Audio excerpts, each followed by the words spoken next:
I dare you to disappear, go away for 6 months, leave your familiar surroundings, your familiar routine, block out all the drama and negativity and just ghost. Make people say, where did he go? Where did she go? And then come back. What I'm talking about is referred to today as ghost or monk mode. You see, a traditional monk chooses to leave their comfortable life to live in solitude, to connect with something deeper, something greater.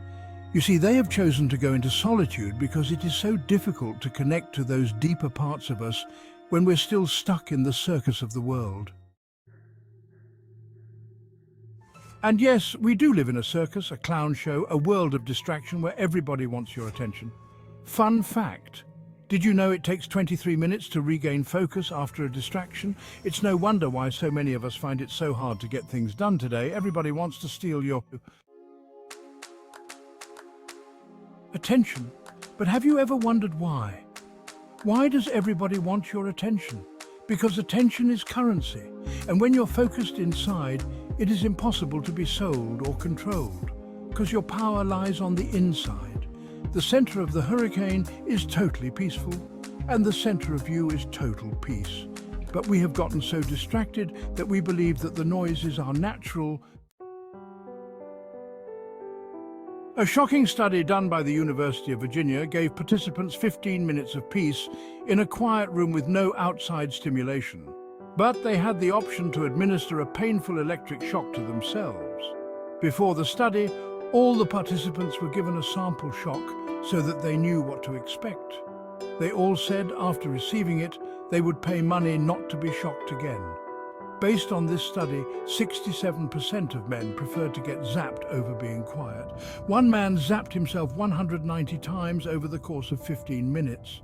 You could say the results came as a shock, but not really because, well, French philosopher Blaise Pascal wrote all the way back in the 1600s that all of humanity's troubles stem from man's inability to sit quietly in a room alone. And yet, there is so much evidence that suggests that success can only be achieved when you are alone. This is why the great psychologist Carl Jung said, "He who looks outside dreams, but he who looks inside awakens." Some of the most successful people in the world became that way because of solitude.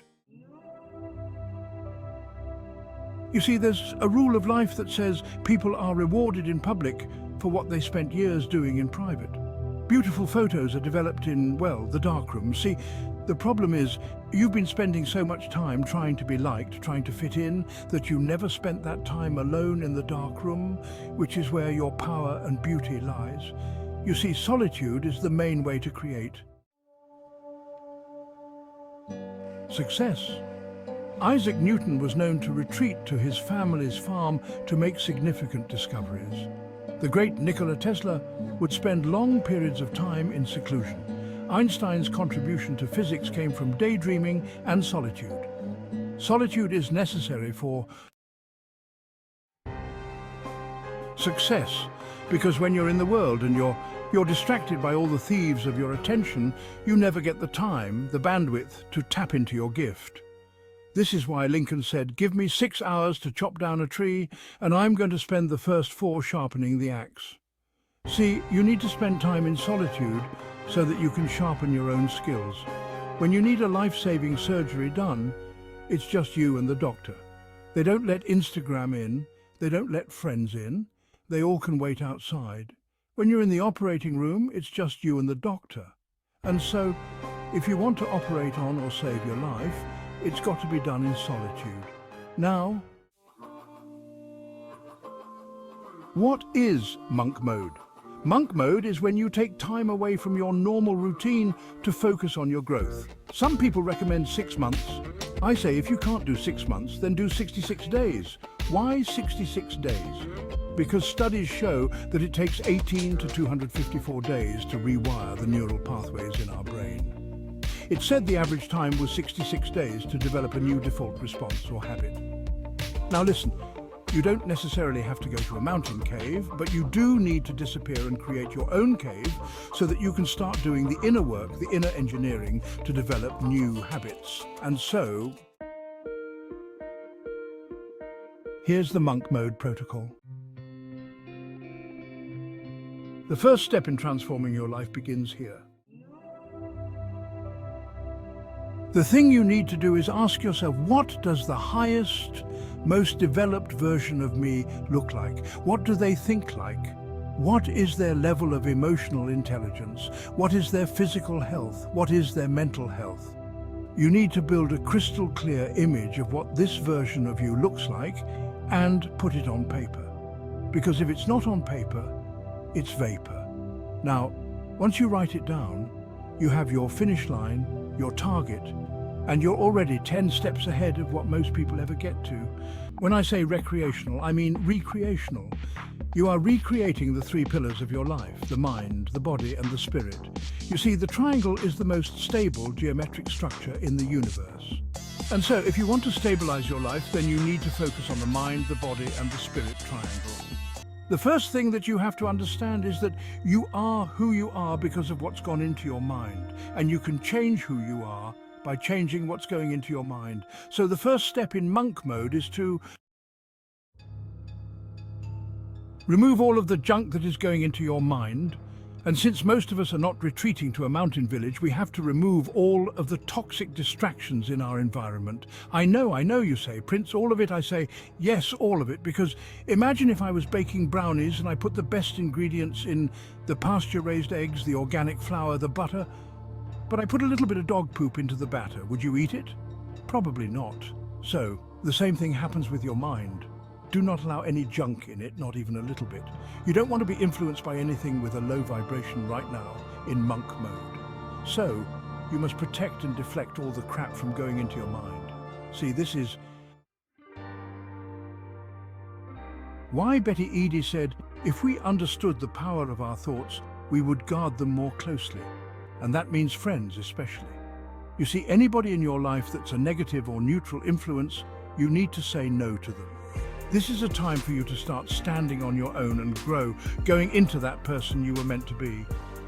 You are now performing that inner surgery, so leave them in the waiting room. Tell them, hey, I'm not going to be accessible for a few weeks. I'm working on a big project. I want to let you know personally, out of love, so that you don't have any expectations from me.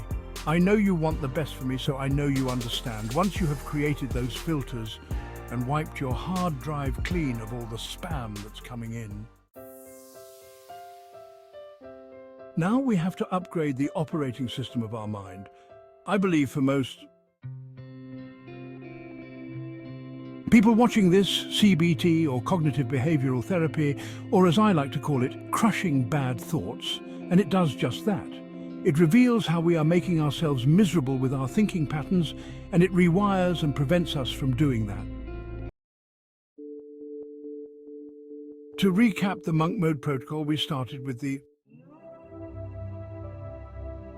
mind. So we want to remove all the junk, the distractions, the toxic friends, get that out, right? Wipe the system clean.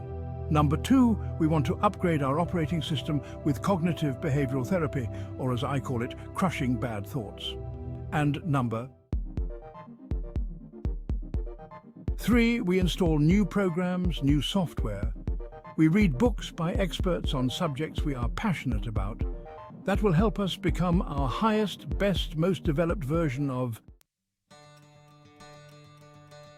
ourselves. Now we talked about nutrition. We want to eat real foods, the G-bombs, the dark leafy greens, beans, onions, mushrooms, berries, seeds, plus a little bit of wild-caught fish. We also want to hydrate with electrolytes, and we want to supplement with vitamin D, vitamin K2, magnesium and zinc. Now, when it comes to our body, we are walking 8 to 10,000 steps every day. Bonus points if you walk a few of those steps barefoot. Next, we're going to exercise 1 hour, 3 to 5 times per week. I recommend strength training so that you can shape your body into your ideal physique. And finally, we're going to keep a journal, right?